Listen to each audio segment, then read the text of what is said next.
You wake up, no cell service, no internet, no neighbors, just smoke on the horizon and a sound you can't identify, but definitely don't like. The power's been out for 3 days, water stopped running yesterday. Your family is staring at you like you're supposed to have answers. You don't, but I do. Welcome to the Family Emergency Plan Post-Apocalypse Edition. Not the boring printout your HR department sent in 2019. The real one. The one where everything you planned for didn't happen, and everything you ignored is currently happening. Let's talk about what keeps families alive when civilization decides to take a vacation. The golden rule. Organization beats panic every single time. Chaos kills families faster than anything else. Not starvation, not dehydration, confusion, fear, people running in different directions because nobody established a plan when there is still time to think. You're about to learn how to turn your scared, confused household into a functional survival unit. No, it won't look like a movie. Yes, everyone will hate you at first, but you'll all be breathing at the end, and that's the only metric that matters. Phase 1, the rally point, where everyone goes when it all falls apart. First rule of family survival, everyone needs to know where to meet when the world ends. Not home. Home might be gone. Home might be on fire. Home might be where the bad things started. You need a rally point, a backup location everyone can reach on foot. No cars. Assume roads are blocked, gas is gone, and your vehicle is now just 4,000 pounds of useless metal taking up space. Pick somewhere within walking distance, 30 minutes maximum for the slowest member of your family. A park, a library, that weird abandoned building everyone knows about. Somewhere with landmarks you can't miss even if you're scared and running. Memorize it, drill it, make your kids recite it until they're annoyed. Because when phones don't work and addresses mean nothing, muscle memory is all you've got. And here's the dark part. You need a secondary rally point, because the first one might be compromised, might be occupied, might be radioactive depending on what exactly went wrong. 2 locations. Everyone knows both, no exceptions. You don't want to recreate that scene from The Walking Dead where everyone spends half the season looking for each other. Spoiler alert, that's how people die.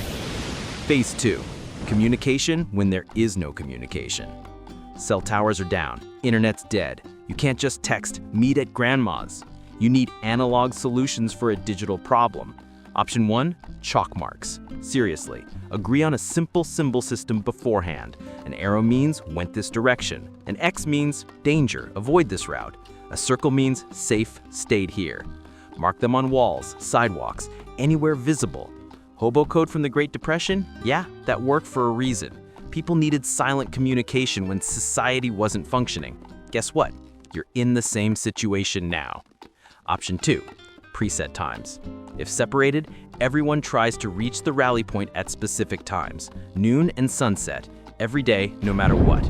If someone's coming, they'll be there at those windows. If they're not there after 3 days of checking, they're not coming. Harsh? Yes. Realistic? Also yes. Option 3, dead drops.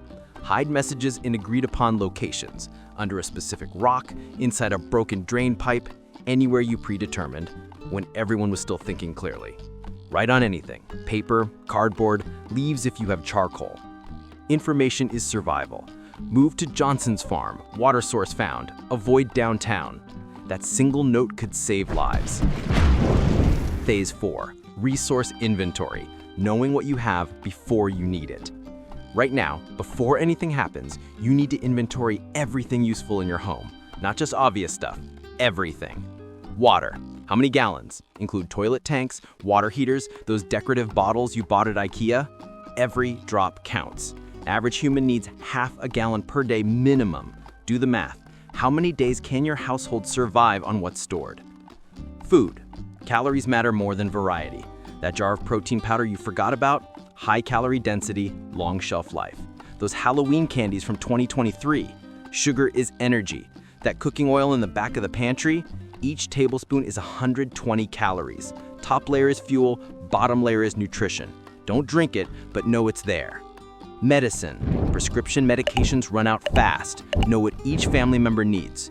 Know the generic names, not just brands, because you might need to trade for it, scavenge for it, or explain to someone why you're desperate for it. Tools. Every screwdriver, wrench, knife, and lighter. Inventory them. Assign them locations, because in the dark, During an emergency, fumbling around looking for a hammer wastes time you don't have. Documents, copies of IDs, birth certificates, medical records, waterproof bag, multiple locations. Identity matters when you're trying to cross checkpoints, access shelters, or prove your kids are actually your kids. Phase 4, skill distribution. Who does what when everyone's terrified? Panic is contagious. Organization is the vaccine. Assign roles before crisis hits, not during. During is too late. Someone's the navigator. They memorize routes, read maps, know alternate paths. GPS is dead. This person is your new Google Maps, except they run on fear and determination instead of satellites. Someone's the medic. They know first aid, can identify symptoms, understand triage. When someone's hurt and bleeding, you don't have time to argue about who remembers CPR. Someone's the scavenger. They know what's useful, what's valuable, what can be repurposed. They see resources where others see trash. That broken umbrella, makeshift water collector. That pile of newspapers, insulation and fire starter. Someone's the defender, not talking about violence necessarily. Talking about someone who stays calm, watches perimeters, notices threats before they arrive. Situational awareness as a job description. Kids get roles too, even young ones. They can carry light supplies, they can keep watch, they can signal if they see something. Idle children in emergencies become panicked children. Give them purpose. Everyone cross-trains on everyone else's role because people get injured, people get separated. Redundancy is survival architecture. Phase 5, the go bag philosophy. Ready to abandon everything in 60 seconds. You need to be able to leave your home in under a minute carrying everything essential. Not possible? Make it possible. 1 bag per person, pre-packed, never unpacked. Check it quarterly, but otherwise don't touch it. Each bag contains water purification method, high-calorie food bars, basic first aid, fire starting equipment, emergency blanket, flashlight with backup batteries, multi-tool, local map, cash and small bills, copies of important documents in waterproof sleeve. Weight matters. If you can't carry it for 2 hours straight, it's too heavy. Test this. Actually walk around your neighborhood for 2 hours with the bag. If you're dying halfway through, repack lighter. Kids carry their own bags, scaled to their ability, teaches responsibility, builds capability, makes them assets instead of liabilities. Location matters too. Bags stay near exits, not in closets, not in basements, near doors, because fire, flood, or violence doesn't give you time to go shopping in your own house. The philosophy here is straight from Fallout. You're always prepared to become a wanderer. Comfortable is temporary. Mobile is survival. Phase 6, water protocols, the resource that kills you in 3 days. Your family won't starve for weeks. You'll die of thirst in 3 days. Water is priority 1, always. Primary source is stored water, 1 gallon per person per day minimum. More if you're in heat, exerting energy, or dealing with injuries. Secondary source, water heater tank, 40 to 80 gallons sitting in most homes. Drain it from the bottom valve, it's clean, it's potable, it's ignored by most people who die of thirst with water sitting 10 feet away. Tertiary source, environmental collection. Rain, snow, even dew can be collected. Plastic sheeting, tarps, containers. Every morning surfaces are covered in moisture. That's drinkable water if you know how to collect it. Purification matters. Boiling works. Rolling boil for 1 minute kills everything biological. Cool it, tastes flat, but won't kill you. Filtration works. Cloth filters particles, sand filters smaller particles, charcoal from burned wood filters chemicals and improves taste. Layer them. Slow drip equals cleaner water. Solar distentation for when you have time and sun. Fill clear plastic bottles with water, place in direct sunlight for 6 hours minimum. UV radiation kills pathogens. Only works with clear water and clear bottles. Cloudy day, leave it for 2 full days. Not fast, not glamorous, but it's free and it works. Every family member needs to know every method because the person who knows might not be there when water runs out. Phase 7, food strategy. Calories now, sustainability later. You're not going to farm your way through the apocalypse in week 1. Forget the permaculture fantasy. You need immediate calories while you figure out long-term solutions. Your pantry is a calorie bank. Inventory it, calculate total calories, divide by number of people. That's your timeline. Ration immediately, not when you're running low. Now, while there's still abundance. Because humans are terrible at rationing when they're already hungry. High calorie density wins. Peanut butter, 190 calories per tablespoon. Cooking oil, 120 calories per tablespoon. Nuts, dried fruits, honey, sugar. Dense calories, long storage. Canned goods last years past printed dates. That 2022 can of beans? Still good. Might taste worse. Won't kill you. Dented cans are fine unless the dent compromised the seal. Bulging cans? Botulism. Leave them. Spices matter for morale. Eating flavorless survival rations breaks people psychologically. Hot sauce, salt, pepper, small additions that make terrible food tolerable. Foraging comes later, after immediate survival is handled. Wild plants, urban fruit trees, abandoned gardens. Knowledge is key. Misidentifying plants kills you just as dead as starvation. Protein is the hard part. Meat spoils fast without refrigeration. Dried beans and lentils store forever and provide protein. Insects too, if you're desperate. Crickets are 65% protein. Roasted, they taste like nutty popcorn. Your disgust is cultural programming. Your body doesn't care. Rotate supplies. Eat the oldest first, replace what you use, never let your food bank drain to zero before restocking. That's how you starve with money in your pocket because stores are already empty when you finally decide to prep. Phase 8, shelter decisions. Stay or go, and getting it wrong kills everyone. Bug in or bug out, the only question that matters. Staying home is easier, familiar resources, established shelter, defensive advantage. Leaving home is safer if home becomes the danger. Fire, flood, chemical spill, civil unrest in your neighborhood. The decision matrix is simple. Is your home more dangerous than the unknown outside? If yes, leave. If no, stay. Most people get this wrong because of emotion. They stay because they love their home. They leave because they panic. Both are terrible reasons. Cold analysis only.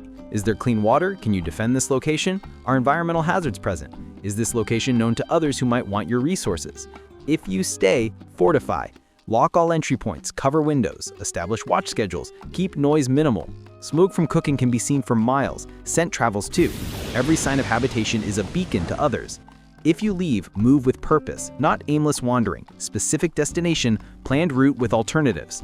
Move during low visibility hours, dawn and dusk. Avoid main roads. Avoid groups of people until you've assessed their intentions. Shelter on the move means knowing how to sleep without dying. Hypothermia kills in hours. Insulation matters more than heat source. Newspaper, leaves, cardboard between you and the ground. Air pockets trap warmth. Emergency blankets reflect body heat. Huddling together multiplies warmth. Urban shelters. Abandoned buildings are obvious to therefore dangerous. Parking garages, underground maintenance tunnels, or rooftops if you can secure access. Concealment beats comfort. Rural shelters. Tree cover, natural depressions, anywhere wind can't reach you. Cold air sinks, sleep above low points. Wet clothes kill you. Stay dry or die. Phase 9, security protocols. People are the real threat, not zombies. In The Walking Dead, the walkers aren't the main problem. The other survivors are. Reality mirrors fiction here. Your family is a resource to others. Food, water, shelter, skills. Protection from exploitation requires preparation. First rule, look less valuable than you are. Appearing desperate makes you a target for predators. Appearing wealthy makes you a target for thieves. Middle ground, slightly struggling but not worth the trouble to rob. Second rule, know your neighbors before you need them. Community multiplies survival capacity. Trusted allies mean shared resources and defense. Strangers mean unknown intentions. Third rule, prepare for confrontation without seeking it. Violence is a last resort with permanent consequences. De-escalation, negotiation, retreat, all better than fighting. But if fighting is unavoidable, commit completely or don't engage at all. Hesitation gets you killed. Home defense is psychological. Noise, lights, dogs barking even if you don't have dogs, a recording works.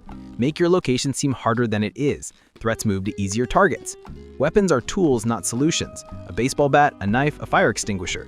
All useful, all require willingness to use them. Most people hesitate. That hesitation is fatal. Children need age-appropriate security training, not paranoia, awareness. How to identify danger, when to hide, when to run. How to stay quiet when silence means survival. The darkest truth, you might have to refuse help to others. Every additional mouth dilutes your resources. Every stranger introduces unknown risk. Generosity is beautiful in functioning society. In collapse, it might kill your family. That calculation is yours to make. Phase 10, psychological survival, keeping it together when everything falls apart. Stress, fear, grief, boredom, all psychological threats to family survival.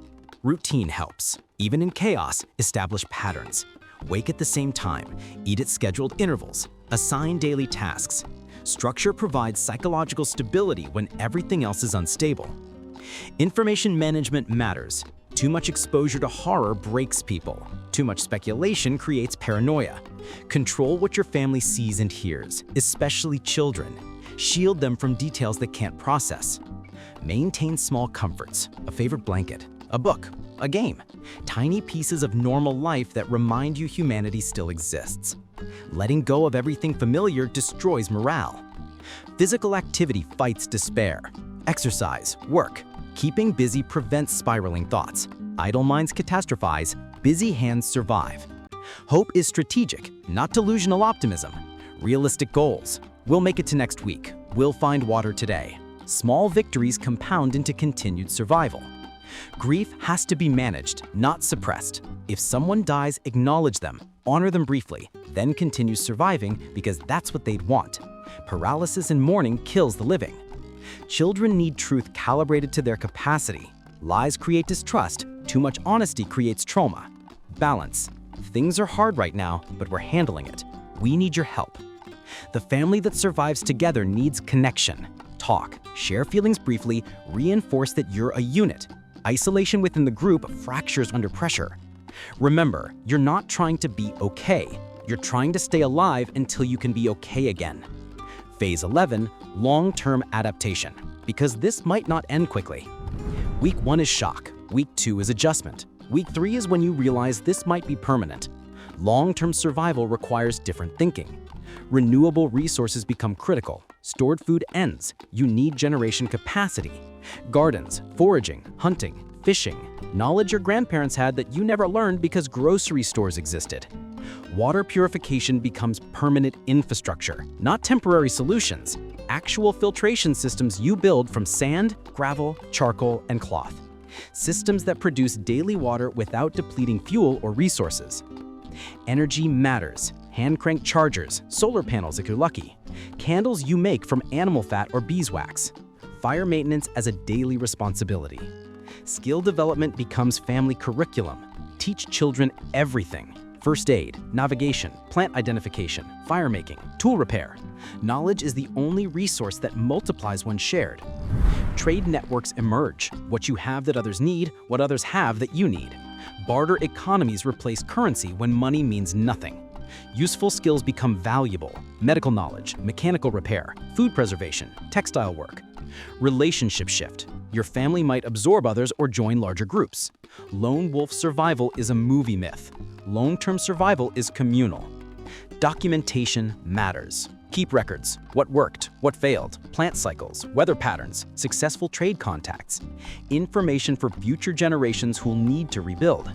This is where The Last of Us gets real. 20 years later, people aren't just surviving. They're adapting, building, creating new normal from old chaos. Your family's plan evolves from stay alive today to build something that lasts. The final choice. You've got the framework now. Rally points, communication systems, resource inventory, skill distribution, go bags, water protocols, food strategy, shelter decisions, security measures, psychological resilience, long-term adaptation. All of it means nothing if you don't implement it before you need it. Most families won't. They'll wait. They'll procrastinate. They'll assume someone else will handle it or that emergencies happen to other people.